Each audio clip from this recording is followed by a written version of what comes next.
Hello and welcome. It's a rather lovely thought, isn't it, that the food we bring into our kitchens doesn't have to be the end of the story. It might surprise you to learn that many of the vegetables you buy from the market, the very scraps you might otherwise toss onto the compost heap, hold within them the promise of new life. It's a quiet sort of magic, this regeneration, and it's something anyone can tap into. You don't need acres of land or a great deal of fancy kit, just a sunny windowsill and a bit of patience. This isn't just a charming trick, you see. It's a genuinely practical way to stretch your budget, to reduce waste, and to have the freshest possible produce right at your fingertips. There's a deep satisfaction that comes from watching something grow, especially when you've coaxed it back from what was considered its end. It's far simpler than you might imagine, and the connection it fosters with your food is, I find, quite profound. It's a small act of cultivation that brings with it a surprising amount of joy and reward. So, I invite you to join me today. We'll wander through the kitchen, not with a cook's eye, but with a gardener's. We'll look at these humble offcuts and see not waste, but potential.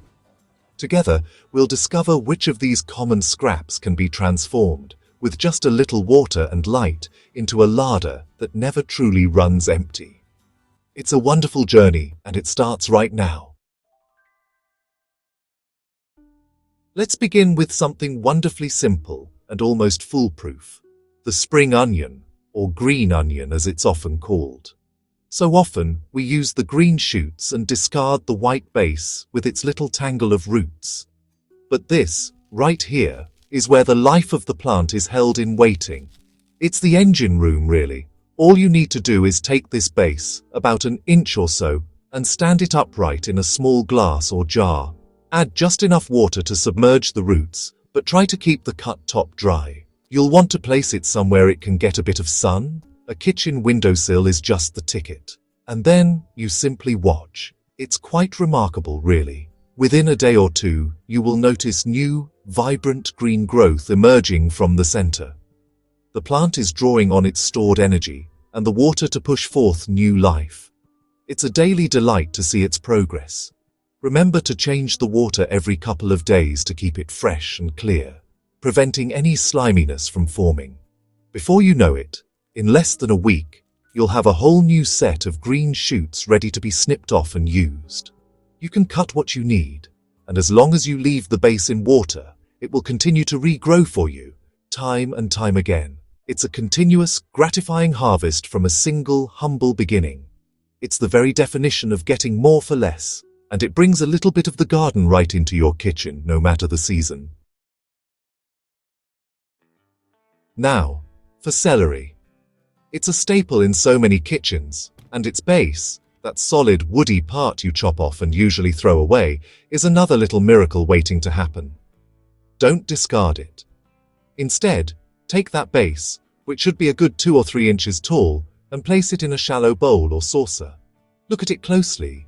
You can see the tightly packed heart from which new growth will spring. It has all the genetic material it needs to begin again. Add about an inch of warm water to the bowl, just enough to submerge the very bottom of the base, but not so much that the whole thing is swimming. Find it a home in a bright spot, and the show will begin. The key here is patience, but not a great deal of it. Within just a few days, you'll start to see tiny, pale yellow-green leaves and stalks beginning to poke up from the very center of the base. It's a heartening sight, a real sign of resilience. As with the onions, be sure to change the water every day or so to keep it fresh and to prevent any rot. You'll notice the outer, older stalks may begin to discolor and dry out. This is perfectly normal. They have given their energy to the new growth. Once the new central stalks are a few inches tall and have developed a good cluster of leaves, you have a choice. You can continue to grow it in water, or you can transplant it into a pot of soil for a much more robust, long-term plant. Ah, basil, the scent of summer, isn't it? Whether you buy it in a plastic clamshell or as a bunch, you can easily create an endless supply. It's a wonderfully generous herb. All you need is a healthy-looking stem, about 4 inches long. Look for one that isn't flowering and has plenty of leaves. Carefully pluck off the lower leaves, leaving just a few at the very top. This is important, as the plant will now focus its energy on growing roots, rather than sustaining lots of foliage. Take this prepared stem and place it in a glass of water, ensuring the now bare part of the stem is fully submerged. The leaves at the top should be well out of the water.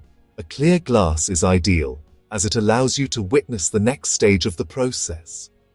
Place it on a windowsill where it will receive bright, but not scorching indirect light. And then we wait for the roots.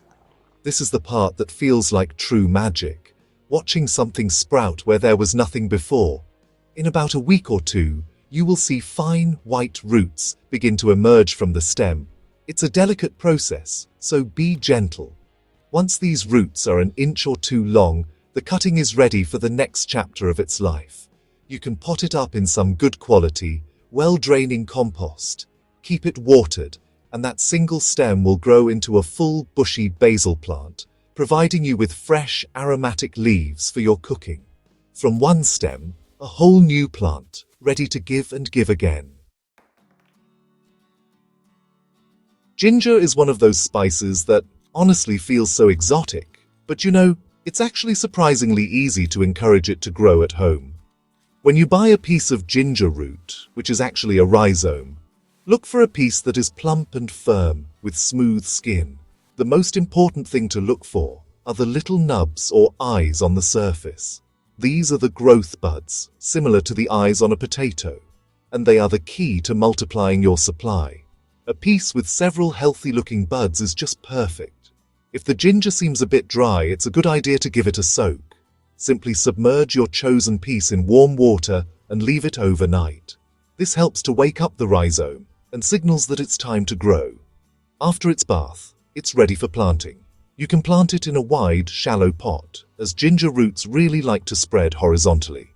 Use a rich, well-draining potting mix for the best results. Lay the piece of ginger on its side on top of the soil, with the growth buds pointing upwards. Then, cover it lightly with about 1.5 inches of soil. Water it well, but don't saturate it, and place the pot in a spot that gets plenty of warmth and indirect sunlight.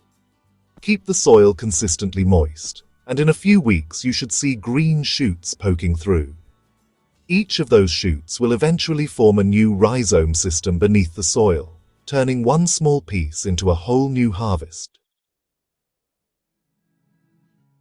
Garlic is the backbone of so many dishes, and honestly, it's one of the most rewarding and straightforward things to grow. The process begins with just a single clove. You can use a clove from a bulb you've bought at the shop, though choosing organic is often best, since some conventional garlic is treated to prevent sprouting. Take a nice, plump clove. The bigger the clove, the larger the resulting bulb is likely to be. There's no need to peel it or do anything else to prepare it. Each individual clove has the potential to become a whole new bulb, comprised of many more cloves. It's a fantastic return on your investment. You can plant them in pots or directly into the garden. Plant the clove with the flat root end down and the pointy end up, about 2 inches deep in the soil and about 4 to 6 inches apart to give them room to swell. Garlic appreciates a sunny spot and well-drained soil. As it grows, it will send up green shoots, which are also edible and taste like a mild garlicky chive. Now here's a little tip for encouraging larger bulbs to form. Garlic benefits from a feed rich in potassium. A liquid tomato feed or a feed made from comfrey will work wonders. This helps the plant focus its energy downwards, into the bulb, rather than just on leafy growth. Come late summer, when the lower leaves start to yellow, your new bulbs will be ready to lift. It's a common sight in the kitchen compost bin, the stump of a romaine lettuce. But just like celery, this base is a powerhouse of potential. Don't throw it away. Once you've used the leaves, take the remaining core, which should be about 2 inches tall, and treat it with a little care. It's a very simple process that yields surprisingly quick results, giving you fresh, crisp leaves for your salads in just a couple of weeks. It's a lovely way to extend the life of your groceries. All you need to do is place the core, cut side up, in a shallow dish with about 1/2 inch of water. The base of the core should be sitting in the water, but the top should be exposed to the air. Place this dish on a sunny windowsill or another spot that receives at least a few hours of good light each day. The light is crucial, as it will fuel the photosynthesis needed for the new leaves to grow and develop their lovely green color. Within 2 or 3 days, you will be amazed to see new miniature leaves beginning to sprout from the center. It's incredibly fast. Keep the water fresh by changing it daily. You can harvest these tender new leaves directly from the core when they are a few inches tall, or you can take it a step further. Once a healthy little rosette of leaves has formed, you can transplant the entire core into a pot of soil. This will allow it to grow into a much larger, more substantial plant, though it may not form a tight head like the original.